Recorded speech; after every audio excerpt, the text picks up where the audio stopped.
හාමුදුරුවනේ වෙනදට වඩා මහත්තයාට ලං වුණාලු. හිතකින් නෙමේ. හිතකින් නෙමේ.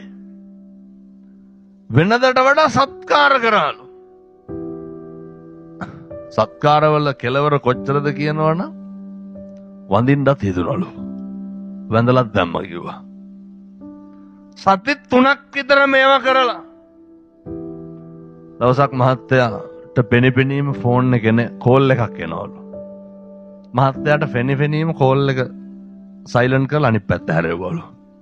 අර මිනිහට තටුපුරු කරන්නේ නැද්ද? සද්ද නැහැ. මං ඇහුවා කොහොමද ඔහොම හිටියේ?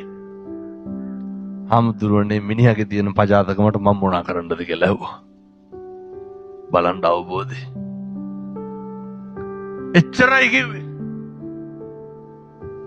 බිරිඳක් විදිහට ඔය හාමුදුරුවෝ කියන විදිහට මම දැන් කරන්නේ මගෙන් කෙරෙන්න ඕන ටික තමයි මම මේ කරන්නේ.